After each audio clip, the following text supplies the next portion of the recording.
For the Press Corps, I'm Jeffrey Jennings. We interrupt this broadcast to bring you the latest news from the Siva Valley conflict. Here in the 96th conflict of the Foxhole War, it is day 32. And we are joined by Press Corps Warden correspondent Lucas Parker, who is out somewhere in the Deadlands. Yes, I'm currently south of the Spine in Deadlands. Got a nice position up here on a small mountain alongside the road here. To give you an idea of what the situation's like, the Colonials are pushing into the town. They have a field machine gun at their disposal. It's been dark for the entire time I've been here, so I haven't been able to get a clear image of what exactly the field machine gun is, whether or not it's a prototype or who it originally belonged to. The Wardens have just lost a bunker up here, and currently both sides are fighting over what's left of that bunker, trying to resecure it. I'm sure you can hear HEs going off. Both factions trying to destroy enemy structures and gain ground. So it's a bit of a hectic fight here. Not all that's left is pillboxes and a lot of open ground, so infantry has a lot of room to move. We had been reporting on the situation in Deadlands more in the center and in the center east.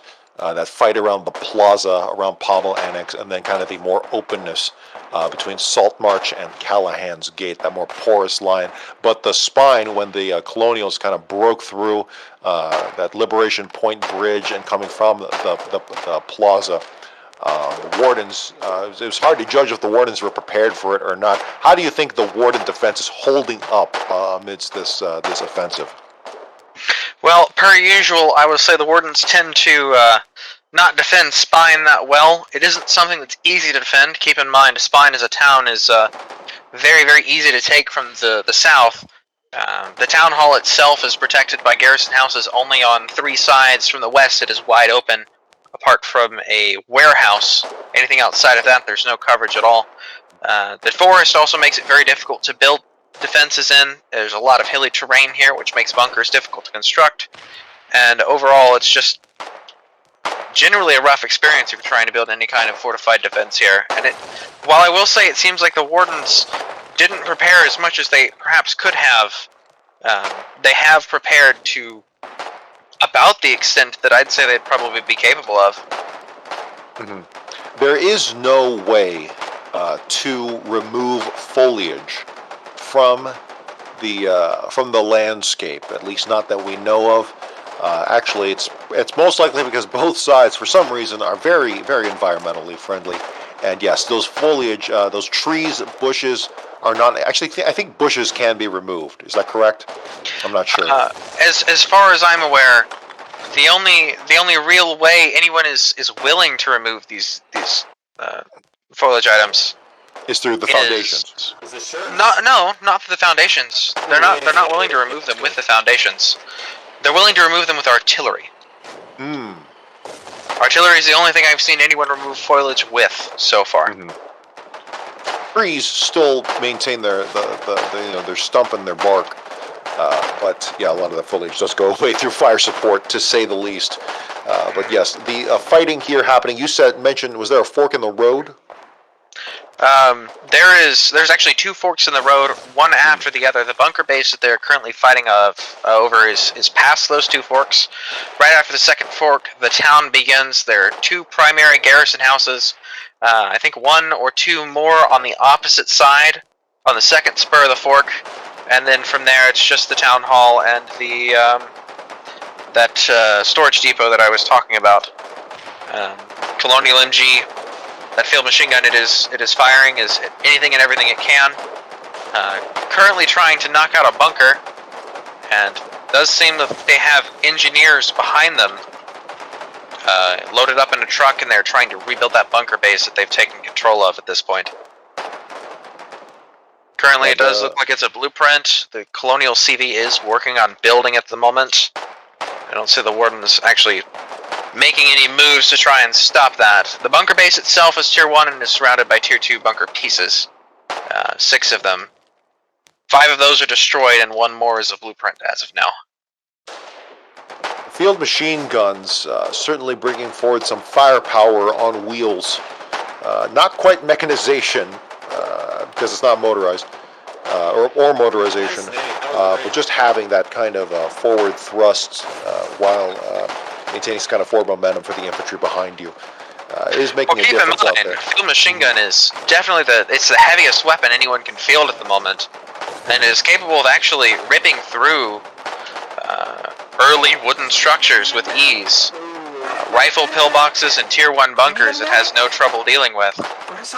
If you want any chance of holding the line against one, you either need one of your own or tier 2 bunker defenses, which of course will still be vulnerable to high explosive grenades, and at this point in the war, as I'm sure everyone here knows, high explosive grenade rushes are not something that can be easily defended against. We'll have yet to see if the Wardens can counterattack or break this attack at all, but it does seem the Colonials do have the momentum, as they have maintained momentum throughout the region, capturing abandoned Ward in those early days when the war broke out, quickly taking Callahan's Boot and Salt March as well. From Loggerhead, we got those reports of the Swords of Morrow actually putting out a video depicting how they and others, of course, took Loggerhead in a rather large operation, infantry operation, and then moving into Salt March. And now it seems, if we don't know if it's Swords of Morrow or any kind of other regiment actually taking lead on this push northward, but the Colonials, no doubt, maintaining this forward momentum. Yep, I'm sure you can hear it firing. That Colonial MG is still laying into the Warden bunkers. There was one Colonial that made an advance on that same bunker that the FMG's firing on. It threw a high explosive grenade at it, but just the one. And the Colonials have finished reconstructing the bunker that they have taken from the Wardens at this point. To reiterate, this bunker was originally Warden, and the Colonials have destroyed all of the fences in front of it, and have pushed up to that bunker, and at this point captured it. Warden's finally moving in, trying to put some pressure on it, but too little too late. The frag grenades are keeping the infantry out. The bunker core itself is built, and they'll need heavier ordnance to damage it. Among the Wardens, do you notice any groups of regiments, other than just maybe the sparse regimental personnel, but any regiments kind of seemingly operating here? From what I can tell, if there is any regimental presence, it is very vapid. I see stray names here and there. I've yet to see any number of regiment numbers increasing kind of more than up. 2 or 3, and I don't see them grouped up either. There's maybe 2 or 3 siege members present at this front line, but they are on other sides of the front line, and it doesn't seem that they are cooperating at all. For the most part, some other regiment names here and there, some prominent ones like 27th or 11 ERC, but no major regimental presence on this front line at the moment. It is the early morning hours, so I don't think you can see any of the tags on the Colonial forces as you try to stay safe just behind the line. But maybe if we could stay for however long it takes till morning. But in the meantime, see if you can, I don't know if there's anyone willing to give comment as the battle rages on.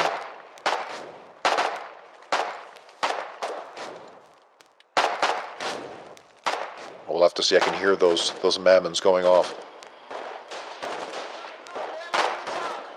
Sure, just let me. Alright, just a second here. For it.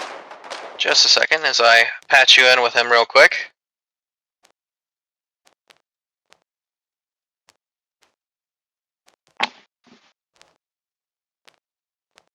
Lucas, if you're talking, we cannot hear you. Alright. I'm Lucas Parker with the PressCorps. With me is Sassy Seabass of the 27th. Sassy Seabass, how has this front line been going for you so far? I know the Colonials have just rebuilt the bunker core that you've lost a little while ago, but it seems you've moved up to it and are now trying to take it back down. What's been going on? What's been going through your head so far? Well, since I just got here because I was asked to come and help repel the collies, I've just been thinking about grabbing mammoths and doing my best to destroy any fortifications I have, as well as cover anyone who's doing the same as me. Let's go. So, you say you've been called here. The 27th, the regiment you're a part of, and you don't have to divulge this if you're worried about OPSEC, but are y'all operating in the Deadlands right now? Is the spine something that you're trying to make sure doesn't fall? No, we are not operating within Deadlands, but we're just here to help out. Yeah, so you're a small force trying to help out and patch any holes you can. I see. You have any plans as far as retaking this goes so far, or is it just making it up as you go? It's really making it up as we go and just doing our best to push the collies as far back as we can. All right, I see. Well, good luck out there, my friend, and hope you stay safe. Thank you. Good luck to you too. Just joining us, PressCorps Warden correspondent Lucas Parker reporting live from the spine in the Deadlands. Yep. And during that interview, the Wardens have actually moved up and knocked out the bunker board that the Colonials had rebuilt. The Wardens have a field machine gun of their own, unsure if it's captured from the Colonials. It is a prototype Colonial FMG. I've been off to the side, so I don't know if they had brought it up themselves or if they just captured it from the Colonials. And they've actually moved up and re-secured the area where that bunker core is. So we shall see if they move in their own construction vehicle and try and reclaim this bunker core for themselves. But as is, most of this front line is still open trench fighting, lots of destroyed bunkers, lots of fighting trench to trench at the moment. Meanwhile, as that story continues to develop, before our very ears, continued fighting in other regions all across the 37 fronts, or rather the front lines within the 37 fronts that make up regions that make up the Foxhole War. The Jade Cove in Pharaonic Coast between Wardens and Colonials there along the Jade Cove ramp, a thin bottleneck of which the Wardens are trying to maintain and possibly break out of, while the Colonials trying to contain them and hopefully, from the Colonials' perspective, launch them back into the region. But yes, as you can hear before us, fighting here in the spine, that audio coming from Lucas Parker here in the Deadlands. It does actually seem, Jeffrey, that the Wardens have a bit of shock and awe going on right now. They've gained about 40-50 meters very, very quickly. Colonials have very, very few active defenses at the moment. If I had to venture to guess, I will say that the FMG that the Wardens are currently using, the Colonial prototype, was stolen from them during that initial advance. And as they continue to advance, the only thing I see them going up against at the moment is a few empty Tier 2 bunkers and neutral bunkers and some pillboxes. I'm sure you can hear the soldiers around me talking about it. Infantry is doing as much as they can to cover that field machine gun as it rips through those pillboxes. If they keep up this momentum, they'll have no trouble securing the bunker base that they lost earlier. It is often said that nighttime helps the attacker. Actually, no, I take that back. Sorry, the conventional wisdom is that nighttime helps the defender. And that is true. That can be true if it's a motorized or mechanized force. We can kind of more clearly make out the vehicles in the dark. But when it's a purely infantry attack with the help of a non-motorized asset like the FMG, nighttime can often help the attackers, particularly when they're using when it's a lot of grenadier action with those HEs. Oh yeah, and keep in mind, something absolutely to keep in mind, the FMG, not as a motorized vehicle, is very, very difficult to see at night. Unlike any kind of motorized vehicle, you're not going to be able to see it through the cover of darkness unless you're right up on it. Doesn't make any noise, and doesn't have any headlights. So they're firing essentially from stealth at this point in time. Just breaking news here in another region coming out of Fisherman's Row. The Three Sisters, the relic base at Three Sisters, has just been reported destroyed by Warden forces breaking out of that bottleneck and pushing into the Three Sisters Island. Lots of colonial presence, colonial forces still operating within that island. It is a rather contained fight, and the colonials do have another bottleneck of which to protect Hangman's Court. But it is back and forth slog over there in Three Sisters, and a lot of interesting fights, a lot of interesting front lines happening throughout Fisherman's Row, particularly between Arcadia and Fort Ember, more towards the bigger landmass in the center of the south central Fisherman's Row. But if you are joining us, you are listening to Lucas Parker, Warden correspondent for the PressCorps, live from that audio coming from the spine in the Deadlands. I don't know if you can hear it, Jeffrey. Morale here seems to be very, very high as the Wardens gain ground. Just behind me, the Wardens have brought up a construction vehicle and are working on retaking control over that bunker core that they lost just a moment ago. And having traded hands, it's important to keep in mind that bunker core, whatever was in it, has most likely been severely damaged. Any supplies that are in there definitely going to be few in number.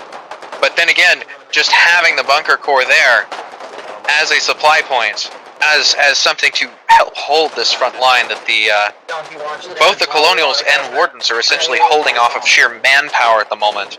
It's a huge help for either faction. And I've yet to see any Colonial fire from a field machine gun. So at this point, yes, I'm practically certain that this field machine gun was stolen from the Colonials just earlier in the night. We're getting some general reports that the Colonials are deploying more field machine guns. We don't have any hard evidence of that. It's more of an empirical thing. But I'm sorry, I just heard grenade go. I mean, lots of grenades going off. But it seemed that one was more effective. Yep, that grenade landed directly on top of the field machine gun. The Wardens have recovered it with the crew members that were on it earlier. The medics are doing the best they can for them.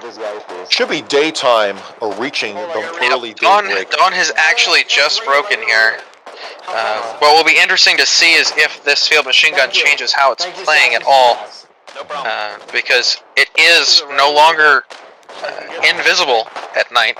It is plainly visible just like the rest of the infantry is. But then again, it does still have that infantry visibility. It is still hidden behind objects. Not that there's much to hide it behind, but if it is in dense tree cover, it will be difficult to see it. Colonials currently using a few storage boxes as cover, what little they have. For the most part, everything else is just trees. About 20, maybe 40 meters down the road, it's difficult to tell right now, I don't have my binoculars. There's another Colonial pillbox and a couple of Colonial bunkers. They're dugout bunkers with ramps in them and firing ports in the front. Looks like they're just infantry defenses, not necessarily active bunkers. There is also a slight hill along with a rock wall on the left side that the Colonials currently have control over. But I mean, there's about 20 meters between that and the trench line that the Wardens have just seized from the Colonials. And they're currently fighting in between that. And it sounds like doing the shock they can to give them cover. Right. It sounds like the shock is wearing off on the Colonials, and they are finding a way to rally amongst the defenses further behind that they've fallen back to. We'll see if the Colonials do manage to use the terrain to their advantage and halt the Warden advance heading southward. But it seems the Wardens are able to kind of reverse their fortunes. Colonials, very successful push northward in the opening 25 days of the war here in the Deadlands, taking Abandoned Ward, taking Callahan's Boot, taking Salt March, and it seemed that we might be at the high water mark, or we might see just a momentary respite for the Wardens, but we'll have to wait and see. But so far, progress being made here in the early hours.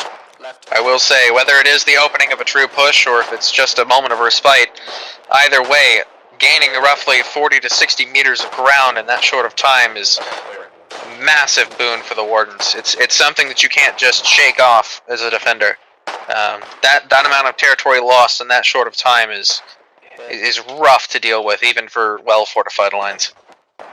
It hurts most for the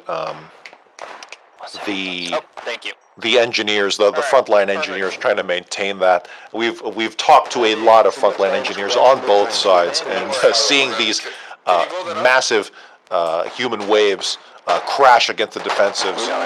It can hurt sometimes to see them collapse. So we'll see how the Colonials recover. If you're just joining us, PressCorps Warden correspondent Lucas Parker reporting live from the spine in the Deadlands. You can hear that audio being patched through now from the spine. Meanwhile, looking at other fights happening across the Foxhole War, the Wardens successfully taking the three sisters from the Colonials and are pushing back the Colonials. Colonials smartly falling back to the secondary, the other side of the island, and trying to maintain that choke point and hopefully maintain some kind of presence and combat with. But it is predicted that should they have to fall back to Hangman's Court, which is likely, they will be utilizing that bridge and that choke point to try and hold them there. Meanwhile, Arcadia for the Colonials still looking a little better from earlier, where it seemed like the Wardens were going to take the entire central island there. The Collies, the Legion holding on to Arcadia for now.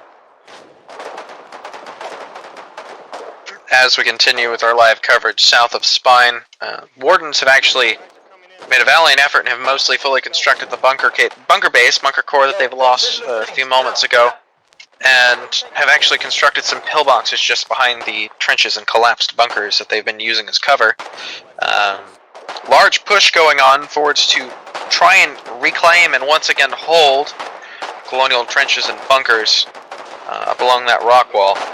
Lots of grenades being exchanged on both sides, but those pillboxes that the Wardens have set up are going to be very, very instrumental here in helping them hold this line.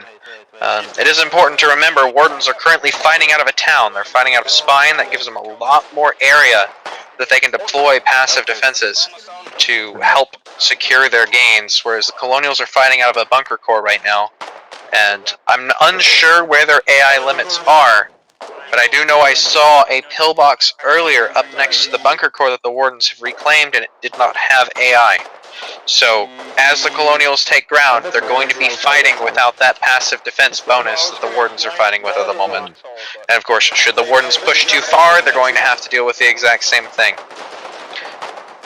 Wardens making moves with HE grenades to take pillboxes on that hill. The Wardens take that hill, that'll be really, really helpful for them. But go ahead, Jeffrey. I'm just going to say, I was going to step away for just a moment, but we'll stay, the broadcast will stay with you. How many, in the meantime, how many Wardens would you say are participating in this attack?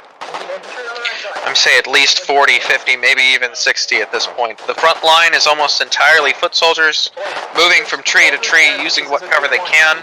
From what I can tell, the Colonials seem to be a little bit lighter on manpower. Could explain why they are being pushed back as hard as they are. Sure, you can hear that FMG. That FMG is also a very important factor here, ripping through the Colonial pillboxes. But I'd say at least 40 Colonials, maybe up into the 50s. But there's also the issue of fighting is taking place outside of Spine in other areas in the Deadlands. And both forces are basically split at the moment. I'm good. Just bring me back up to position so I can spot. And again, that's not taking account. There are plenty more soldiers in the back lines that I can't see at the moment and haven't been able to talk to. So keep that in mind as well. There's more than just the front line combat at the moment. Wardens have pushed up very, very far on the right side. They're next to no defenses. It's just open forest. I've actually taken one of the Colonial bunkers, the bunkers that they've been using for infantry defense. Refresher, if you're just tuning in, these bunkers are single 1x1 pieces with ramps in them and firing ports on the side facing Spine. Wardens have taken control of these bunkers and are firing from the ramps, still using them as cover. Maybe a little bit less effective than the firing ports, but still effective nonetheless.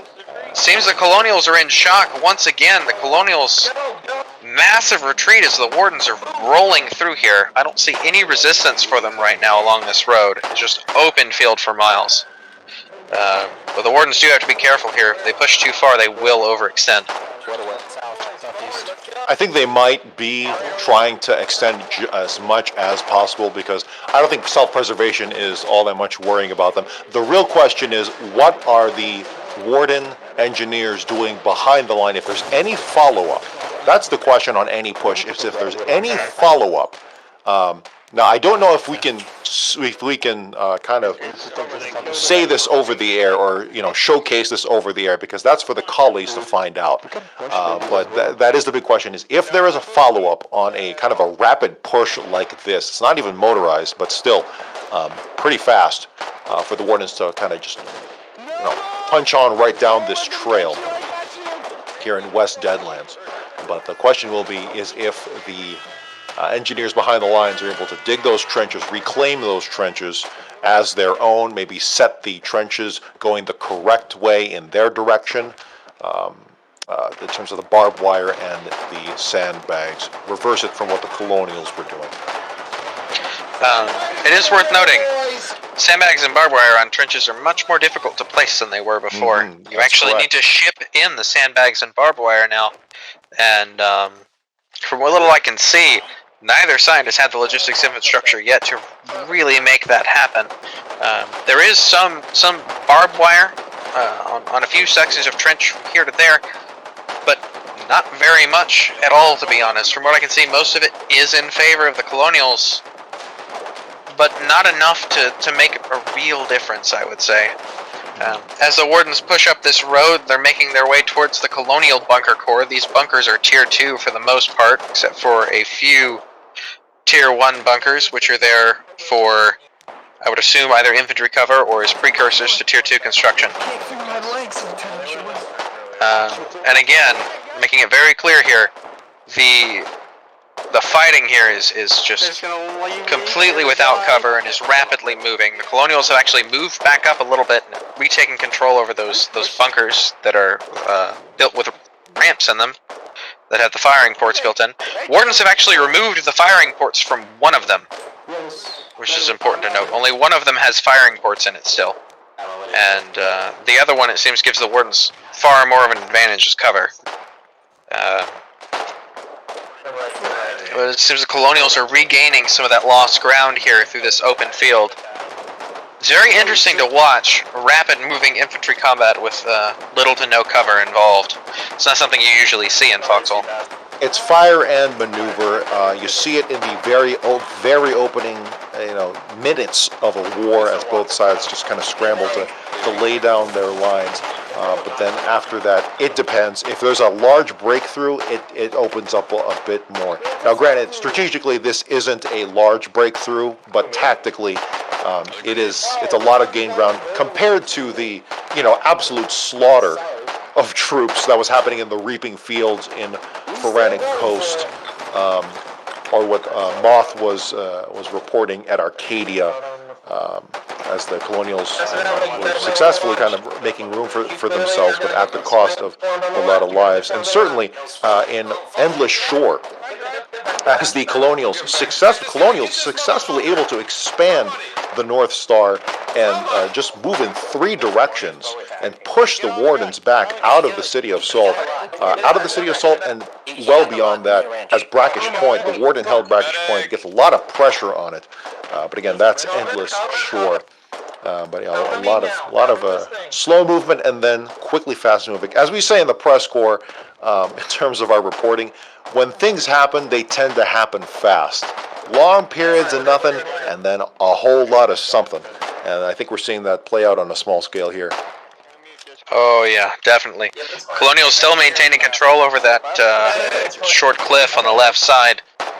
Seems like the FMG is going to maneuver in here to try and suppress them a little bit and give the Warden infantry a little bit more cover. But I will say, it is interesting, you brought up fire and maneuver a little bit earlier, and to bring up something with the equipment, Colonials are actually equipped standard with a cross between a rifle and a carbine. It's a semi-automatic rifle.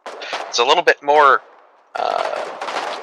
stable on the move, but less accurate than the Warden bolt-action rifle. Definitely gives the Colonials a notable advantage in these types of fire and maneuver scenarios. Something that I'm not sure what the Wardens are equipped with. Their carbine is definitely better than the Colonial primary rifle carbine at the fire and maneuver environment, but Are you trying to compare it to the Argenti or the Fushina? Yes. The Argenti is what I'm talking about. The Blake Row is definitely better than the Argenti in fire and maneuver. but the Argenti being a standard rifle compared to the we're Warden getting Flowcaster. we're getting a little technical here, so let's try and clarify for those who may not be as familiar, such as myself. So we're talking about the Colonial Argenti, comparing Yes. it to the Warden Lowcaster, yes. Lowcaster. Yes, yeah, Lowcaster. Well, I guess Lowcaster. So generally speaking, Lowcaster more accurate at longer ranges, but more bolt action as opposed to the more fast fire nature of the Argenti. Slightly less maneuverable and less reliable in close quarters compared to the faster firing and lighter weight, more maneuverable Argenti. Yes.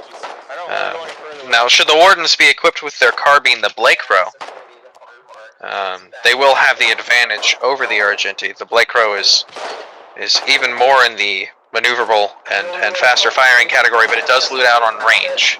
So as far as fire maneuver is concerned, what's the magazine on a Blake-Row? I do believe the Blake-Row is 15. It's like the Argenti in that case. 10? I think the Argenti is 10. I could be mistaken. I It's can either fact 10 or check that 15. for you. Hold on. Argenti. Foxhole. Obviously looking at an encyclopedia, our encyclopedia of military information here. Magazine size for an Argenti is 12. Yes, correct. Yep. Yes. So the Blake-Row is a little bit deeper in the magazine, which also does help with the fire maneuver. But I will say, if the Wardens do not have Blake-Rows available to them, and again, unsure of the situation because of Operation Security Regions, but if they do, they will have the advantage in that fire maneuver. If they don't, the Colonials definitely have the advantage in that department, with the Argenti being their standard rifle. You know, truth be told, there's a lot of spirited discussion between armaments and firearms in terms of what is better. Truth be told, more often than not, it kind of doesn't matter if you really time test it. Tactics usually win out more than anything, but it certainly provides for a lot of interesting discussion. At least that's what I've witnessed. So another thing, the FMG here has transitioned to more of a defensive playstyle. I did not honestly expect that. They are acting more as a pillbox at the moment, a mobile pillbox, which, and again, considering the situation of this front line, very open with little cover, having essentially a pillbox that you can move in and plop down as your infantry advances is a major advantage here. Whereas the field machine guns are most usually used to tear down enemy emplacements. Colonial field machine gun firing down the street. I can't see it at the moment, but I did hear it fire. Alright, I can see it now. It is a prototype Colonial field machine gun. Does look like a 3-man crew. Unsure if the guy on the back of it is a medic or is just there to spot for them. But the Colonials do have a field machine gun in play as their field machine gun. The FMG is a 2-person vehicle, push vehicle, man-powered vehicle, but there is often a quote-unquote third occupant who kind of rides on the literal coattails of the machine, and it's usually a medic or someone covering the flank, either one. Yep, usually a medic or someone there to help protect the crew or keep them alive. Occasionally it is someone there with a pair of binoculars or some other intel equipment to be as a either third set of eyes or primary set of eyes for the machine gun to help a commander seat in the clear. Essentially a commander. An improvised commander seat. Yes. You know, if anything, for the Colonial Legion, that makes sense. For someone, it's essentially a slow-moving chariot. As the Legion pushes it along. You know what? Kudos to the Colonials for always owning that aesthetic, for that legionary aesthetic. It's very much a great contrast to the Warden one. The Warden one, obviously fantastic, but it's such an interesting design. The anthems for both of these countries was recently kind of put on airs as people continue to kind of celebrate the musical achievements that we have. The very slow cultural advancements we have made amidst these hundreds and hundreds of years war. But it's always interesting to see how people blend into it. Truly is impressive. Colonials fielding a second field machine gun just down the road. They now have 2 of them. Warden engineers continuing to build pillboxes. They've reached the point to where their AI from the town hall is no longer effective. These pillboxes have to be manned manually by individual soldiers. But the colonial machine guns are starting to rip down these pillboxes that the Warden engineers have been building. It is just one of those states of field machine guns tend to deny defenses at this point in the war unless they are already built. And even then they can be used to suppress higher tier defenses. Want to re-emphasize there are at least 2 colonial field machine guns? There are, as for now, I can confirm, 2 colonial field machine guns on the road. One of them with a rifleman, no, 2 riflemen and a medic behind it, operating as a unit. The other with just the 2 members on the field machine gun and a medic giving them support as well. For just joining us, PressCorps Warden correspondent Lucas Parker reporting live. You can hear that audio live from the outskirts, the southern approach to the spine in the Deadlands region. In other news, in the meantime, as that develops, the PressCorps Weather Service has issued a severe storm advisory for Terminus.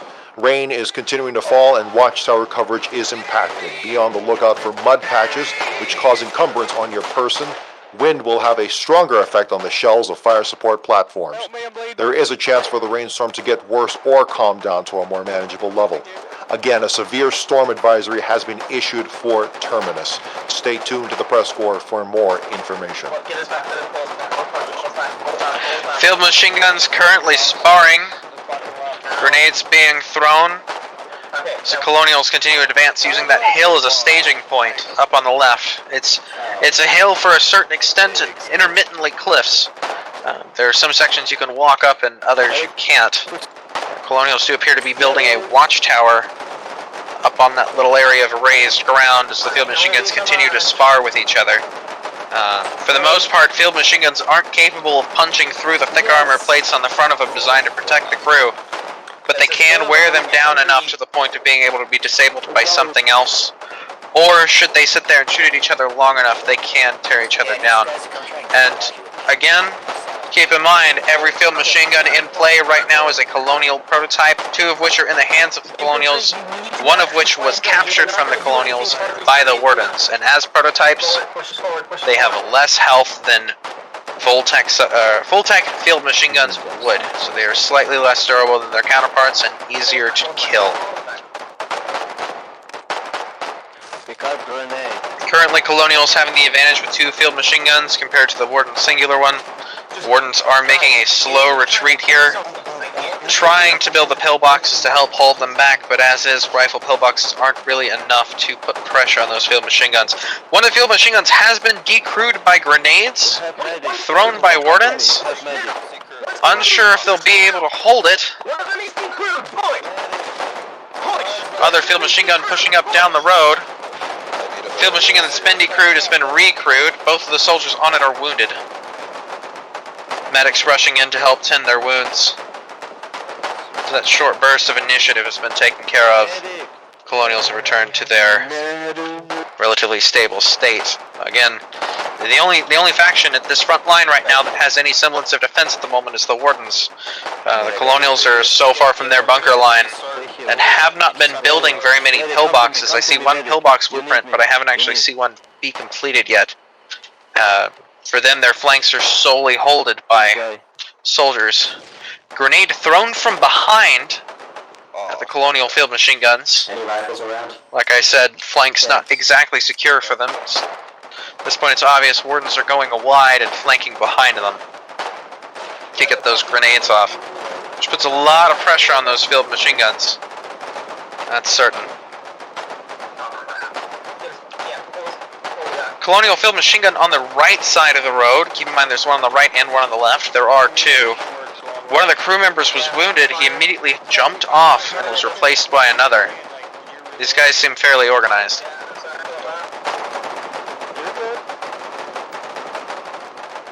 Now, I know that the Wardens are fighting amongst the bunkers, the captured bunkers. What is the status of these bunkers? As is, one of the Tier 2 bunkers that they've captured has been destroyed. Currently there is another Tier 2 bunker connected by Tier 1 trenches to a Tier 1 bunker just off to its left. Both of these are really close to this hill/cliff on the left side of the road. There's another trench that moves out towards the colonial side that is wide open, and there are doorways on both sides of this Tier 2 trench, or Tier 2 bunker, I should say. Colonial FMGs have been clearing that as best they can, putting lots of pressure on the Warden field machine gun, which has wounded the crew at the moment, and every time that Warden field machine gun backs up, they start shooting at the Warden pillboxes, which can't take very much of a beating from those field machine guns, especially not two at the same time.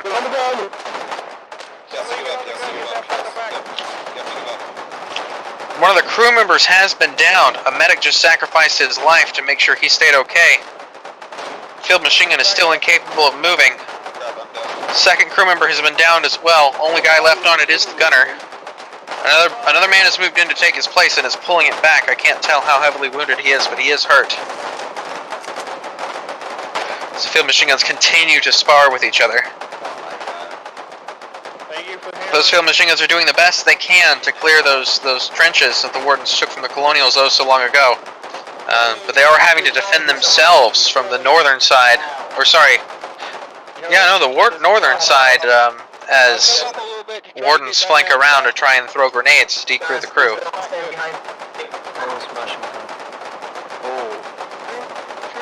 Field machine guns are moving in and sparring with each other yet again. It is 2 versus 1. The driver of the Warden field machine gun has been knocked out yet again. They're pulling back. Colonials seem a little disorganized. That field machine gun just backed over 3 or 4 people. There's a grenade just landed roughly in their vicinity. Several people wounded in that one. When it comes to the FMGs, the best way to combat them, other than banging your head against them repeatedly from the front, is usually the 2 Fs, which is frags and flanks. And I'm assuming that both sides have attempted to employ it on the other.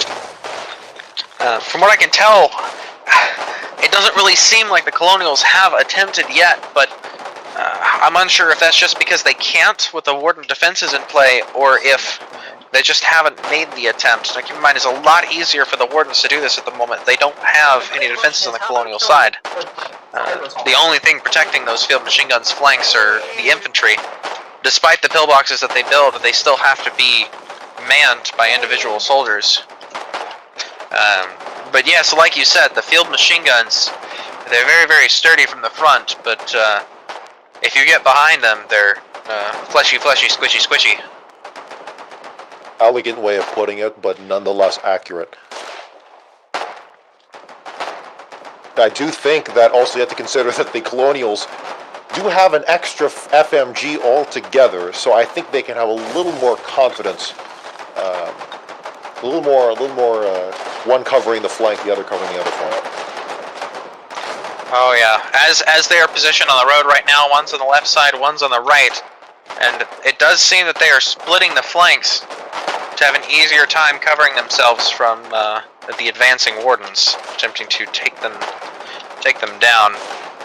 The FMG on the right side of the road is, well, right from the Warden's perspective, is covering the right side of the road from the Warden's perspective, whereas the FMG on the left is covering the bunkers on the left side of the road and trenches. Warden FMG does seem to be avoiding sparring, but he just lost his driver as the Colonial field machine guns push in. Gunner is down as well. The Warden field machine gun is completely decrewed as a grenade lands behind it. There's a medic in there trying to do what he can. Someone has hopped on the gunner's position of that field machine gun. Someone's also hopped onto the driver's position. They're starting to pull back now, but those Colonial field machine guns aren't giving up. They're pushing and following. They've broken off. Not much merit to advancing and pushing a field machine gun like that at this point in time. It's very hard for field machine guns to take down other field machine guns from the front. They're most likely better served taking down the pillboxes and infantry. and going for a war of attrition here.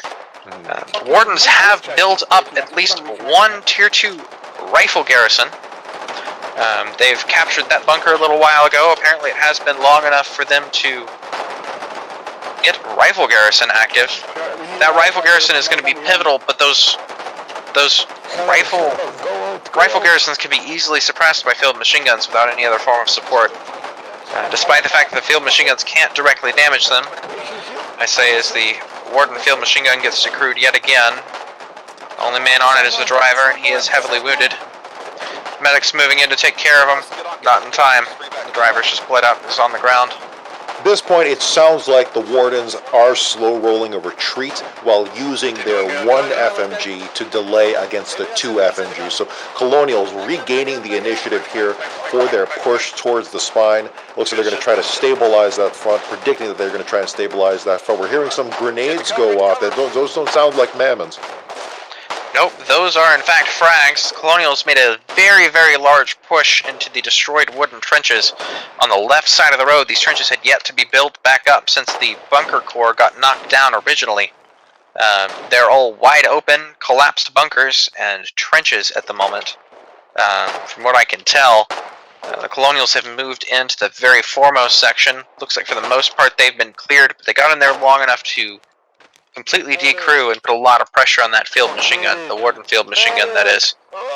Both of the Colonial field machine guns have actually pulled back for the time being. I don't see them anymore. They sounds like they haven't disengaged, but I don't have any eyes on them at the moment. No clue where they've gone. I'll see if I can get some eyes on them. They may have moved off of the road, but from what I can tell, it doesn't seem like they're necessarily in play anymore. At least not to the extent that they were. Warden's taking this opportunity to move back up to the trenches that were originally built by the Colonials a short while ago, taking back control of those. Reminder, in case you're just now tuning in, it is an L-shaped trench with a bunker on the northeast side that's Tier 2. Doorways on both sides connecting to Tier 1 trenches, one of which is to the southwest, which is the direction of the Colonial line. The other one is southeast, perpendicular to the Colonial line, connecting it to a Tier 1 bunker with firing ports in it.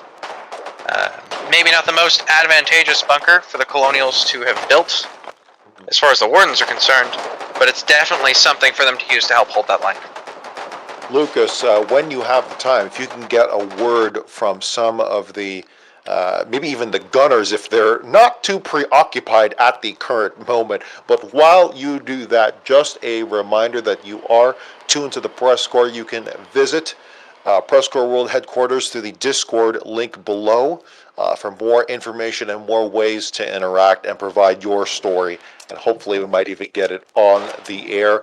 We lose, for the record, we lose so many stories in terms of getting it on the air. Not even so much losing it, but we just don't have the time and the personnel to get true round-the-clock coverage. One day, that is the long-term dream, but one that we are always striving for. Stop by PressCorpsGaming.com as well. PressCorpsGaming.com for many more resources, including links to an audio-only stream, the weather service, and so much more. PressCorpsGaming.com. But we now return you to Lucas Parker, Warden correspondent here at the Spine in the Deadlands. I regret to inform you, it seems like the field machine gun crew has actually backed off. I don't see them unified at the moment. Panzer IV, this is Lucas Parker for the PressCorps. Going up against two field machine guns. How are you taking this at the moment? Do you have any plans to deal with them, or is it just a slow roll back and trying to keep the front line from backing up as much as possible? It's a lot of not organized players, so it's about basically hold and then pray to God small groups actually organize and do something. Speaking of, I need a small group of people with HEs to go around and fucking flank the goddamn BB with me. Like, maybe fucking 5 pillboxes in total between us and their bunker base. So from what I'm hearing, it seems like generally the plan is to slow down those field machine guns as much as possible and prevent them from doing as severe as damage as they could otherwise, yes? Basically, and then the rest, hopefully we get a group together who actually wants to do something, and then we'll blow up their our pillboxes behind their base and see if we can fucking blow up the goddamn base itself. Alright. And if we blow up the actual base, then we can just rush down from the cliff and flank the shit out of the FMGs. Tell me what to do, boss. Alright, well good luck with that. Stay safe out there. I have no idea what I'm doing, but sure. Yeah. Seems like it was, as you said, Have a hammer? it seems mostly about slowing the advance rather than stopping it at this point. Two in a field way, machine guns. Field machine gun advantage is big. Best defense is a good offense, which makes sense if you consider that while earlier during this report, fantastic reporting by Lucas, the Wardens seemed to have the initiative. They were fighting back. They pushed, 100 meters southward from the spine. In the strategic sense of things, the Colonials, on the whole, do have the initiative. In the early war, we mentioned it before earlier during this report, but the Colonials taking abandoned ward, Callahan's Boot, and the Salt March, and pushing into the center and the northeast. At one point, even threatening to encircle Callahan's Gate, although that quickly got stretched thin. But still, it seems like a back and forth, and the Wardens able to keep the Colonials fighting up and down the Tarsal Pathway, that Mandible Crossroads, between from Tarsal Pathway to Mandible Crossroads, and we'll see just how far the Colonials are able to strike back eventually. Yep, the Wardens, like you said, they had pushed about 100 meters and almost got up to Mandible Crossroads just a little while ago. As of now, they've been moved back to the bunker that they recaptured from the Colonials, I'd say about 30-ish, maybe 45 minutes ago. Could be shorter than that, could be longer. And they currently have a couple of pillboxes on either side of the road to help cover their field machine guns. Remember, Colonials do not have AI at this point in time. Those pillboxes are manned by actual soldiers at this point. Colonials also seem to be using their field machine guns intermittently to try and suppress this Warden rifle garrison. It is the only rifle garrison that the Wardens have in play. It is a Tier 2.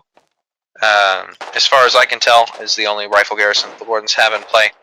And it is their only line of defense between that field machine gun, or both of their field machine guns out there, and the bunker core that they spent so long rebuilding.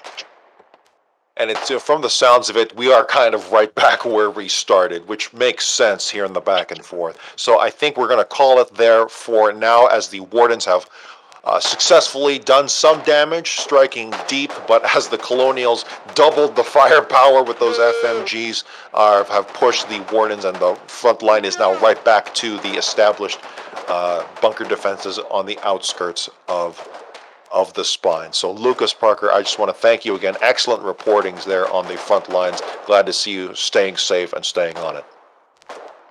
Yes, sir. Well, for the Press Corps, I'm Jeffrey Jennings. We are going to continue our coverage of the Foxhole War, the 96th conflict, as it enters its 34th day. As evening begins to fall, and has fallen for quite some time. But make sure, as always, to stop by PressCorpsGaming.com, as well as the Discord through the link below, to stay in tune with what we're doing. For the Press Corps, I'm Jeffrey Jennings. The Press Corps is an all-volunteer creative collective of reporters, broadcasters, artists, and more from the MMO video game Foxhole, developed by Siege Camp. Our mission is to engross our audience in and amplify the stories of this unique war ecosystem. The Press Corps was founded in 2018 by former Planetside 2 Radio Free Auraxis host, CaptainInArms. It is a separate community entity and is not officially representative of Siege Camp. For more information, visit our website at PressCorpsGaming.com. That's PressCorps Gaming.com.